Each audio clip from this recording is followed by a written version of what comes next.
Pensamento acelerado. Você é daquelas pessoas que está sempre pensando um monte de coisa ao mesmo tempo. Parece que a sua cabeça está a 1000 por hora.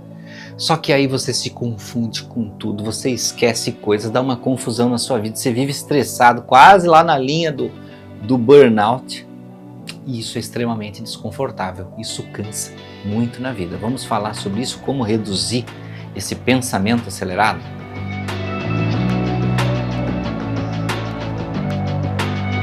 Olá meus amigos, sejam bem-vindos, meu nome é Anderson Gomes, eu sou parapsicólogo clínico especializado em hipnose e neurociência. Nesse canal aqui nós falamos sobre esses assuntos da mente, de como trabalhar a mente, treinar a mente, melhorar, atendo pessoas em consultório presencialmente e online. Você pode entrar em contato comigo se você quiser. Bom, mas como é que é essa coisa de pensamento acelerado que muita gente tem? É verdade, muita gente tem. Eu conheço muitas pessoas que reclamam, eu fico muito cansado no final do dia porque eu tenho um pensamento muito acelerado. E aí vem outras coisas colaterais, né? Crises de estresse, crises de ansiedade. Então eu sempre faço uma brincadeira com as pessoas quando dizem que tem um pensamento acelerado. Eu digo para elas assim, olha, se eu perguntar para você uma raiz quadrada de um número bem grande, você vai me responder rápido? Porque você tem um pensamento acelerado. Não, mas não é por aí, não quer dizer isso não. Eu costumo dizer que esse pensamento desacelerado, na verdade, é um pensamento desorganizado. Porque a aceleração propõe a ideia que você conseguiria pensar mais rápido em diversas coisas e resolver diversas coisas. Ter resolução para diversas coisas. Mas não é isso que acontece. Na verdade é que você joga, empilha, como se você empilhasse, né? Imagina você jogando assim muitas folhas de papel em cima de uma pilha, revistas, livros e coisas. Isso é o pensamento acelerado, você jogando várias tarefas, é como uma lista de tarefas que você, em vez de resolver uma e terminar aquela tarefa, resolver a segunda e terminar aquela tarefa, você quer ser o famoso multifunção e resolver todas. Ter multifunção. Inclusive entre homens e mulheres, muitos especialistas falam, né, que o homem ele é mais função sequencial. Ele foca em uma coisa e faz essa coisa. E se ele tiver que fazer várias, ele tem dificuldade. A mulher não, ela é mais multifunção. Só que aí que vem uma problemática crônica da nossa sociedade. Você observa as mulheres geralmente com muito mais cansaço, muito mais estresse. Por quê? Porque elas assumem essa personalidade da multifunção. E aí trabalham demais, elas têm que resolver problemas dos filhos, levar o filho na escola, né? Ir para o trabalho, tem que cuidar da casa. E o homem não, o homem ele tem um tipo de pensamento diferente. Também é uma cultura, né? Tem uma coisa da cultura que precisa ser modificada. Por quê? Porque isso adoece. Por trás desse pensamento, né, são aspectos que a gente tem que olhar, pensar racionalmente, para que você comece a entender do porquê eu penso acelerado, porque eu acredito, porque isso também é uma crença, porque eu acredito que eu tenho que pensar acelerado. Porque muita gente foi treinada assim, entendeu que a vida é assim. Por quê? Porque contaram para ela que é assim, através de experiências passadas. Então, por exemplo, uma mulher que tem uma vida acelerada, que faz tudo isso, talvez ela tenha visto isso na mãe. Ela viu a mãe vivenciar isso. E aí por que ela repete? Por que ela não olha e diz assim, não, mas a minha mãe ficava tão cansada, né? Ficou tão cheia de problemas. Por que eu não faço diferente? Não, você não vai fazer, porque tem uma espécie de uma relação de autoridade que está guardada no seu subconsciente. O subconsciente ele guarda referenciais. Então se lá no teu referencial de subconsciente diz assim, honre a sua mãe, porque a sua mãe era assim, ela cuidava de tudo. Você vai pensar, minha avó também era assim, nossa, minha avó lutou tanto, fez isso, por quê?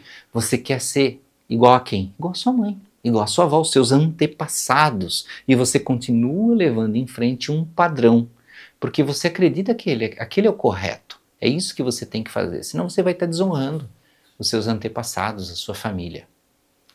E a gente não observa que a sociedade precisa de transformações para se tornar mais funcional, para que as coisas se equalizem. Então veja que o pensar acelerado às vezes vem de uma crença, de você achar que tem que resolver tudo. Às vezes vem da necessidade de controle. Então você acredita que, não, eu tenho que fazer tudo, controlar tudo, para quê? Porque as coisas têm que acontecer do jeito que eu quero.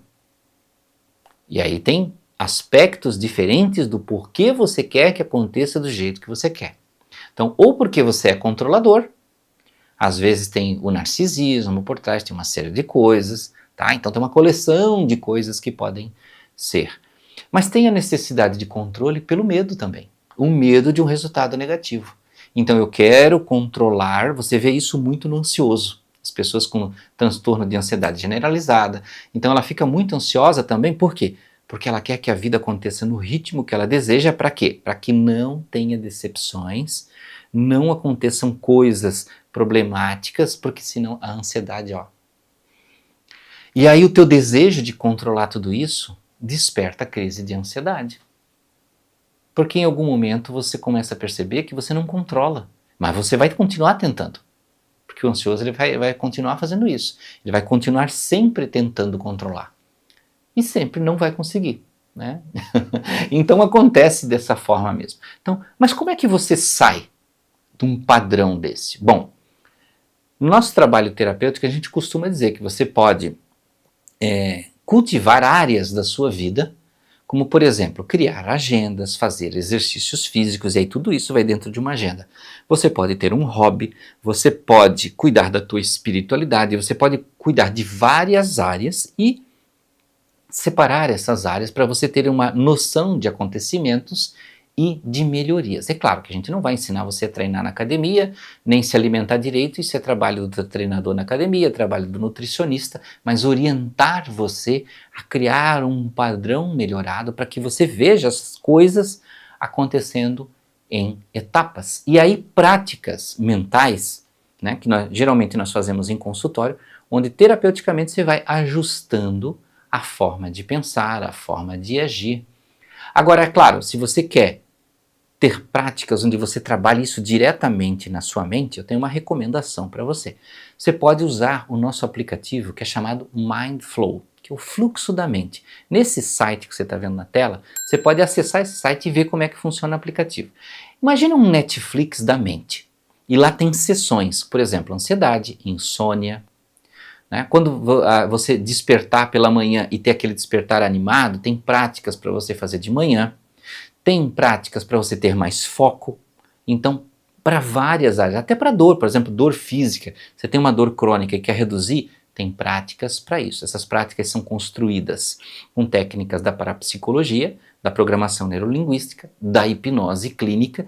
Sim, e todas essas práticas, elas são usadas em consultório, então não tem como dizer para você assim, isso foi inventado agora, pode dar errado. Não, eu uso em consultório e isso funciona perfeitamente. Só que com o passar do tempo a gente viu que tinha pessoas que queriam ter isso nas mãos para, tipo assim, eu estou aqui em casa de noite, poxa, eu fiz uma prática com o Anderson tão legal, mas agora eu estou aqui em casa, como é que eu poderia fazer? Então nós criamos esses áudios chamado Mindflow, não é meditação. Tá? Meditação é outra coisa. Tá? Você coloca o fonezinho de ouvido só, escolhe aquilo que você quer e dá play. E leva de 10 a 15 minutos. Não é um curso, não é uma coisa que tem que treinar, é para ter o resultado na hora. Na hora. Entre 10 e 15 minutos, que é o tempo do áudio do Mindflow que você vai escolher. E lá dentro você, baixando o áudio, seja no iPhone, no Android, né? Você vai conseguir escolher as práticas de acordo com as tuas necessidades. Você pode até escolher, eu vou fazer de manhã uma, de tarde outra, à noite, para insônia, para dormir. E tem outros recursos lá também, como comunidades, se você quiser usar. Tem uma IA para você perguntar para ela coisas sobre suas emoções, sentimentos, crenças e tudo mais. E você pode lá perguntar para o mentor, que é a nossa IA interna do Mindful. Bom, mas isso é uma opção que você tem para trabalhar o teu pensamento acelerado e é extremamente eficiente, tá? Você baixa, assina lá, né? E você vai conseguir começar a trabalhar isso. Não é um treinamento, você usa a hora que você quiser ou só quando sentir que tem necessidade e quantas vezes você quiser. Bem, agora se você quer fazer isso em casa, Comece a melhorar a alimentação, programar o seu sono, por exemplo. Não use celular até tarde. Comece a pensar sobre o que você assiste no celular, o que você vê, se essas coisas não te aceleram mais. Comece a abrir mão do controle das coisas. Pensar assim, olha, nem tudo eu preciso controlar, nem tudo eu preciso gerir, porque tem coisas que simplesmente acontecem. Agora, é claro, você pode trabalhar isso terapeuticamente comigo também no telefone que está aí na tela, se você preferir, seja presencialmente ou online. Então vamos começar a desacelerar? Tenha momentos. Melhor coisa você pode ter no seu dia a dia? Melhor coisa, crie pequenos momentos seus, que não tem mais nada. Pode ser um momento do cafezinho, um momento de tomar um copinho de água, um momento de sentar do lado do cachorrinho, do gato e ficar só sentado ali. Só isso. Essa é uma das melhores receitas. Tá? Mas se você quer se aprofundar, consulta ou então vai lá no nosso Mindflow. Certo? Obrigado por ficar até aqui. Um grande abraço. Até o próximo vídeo.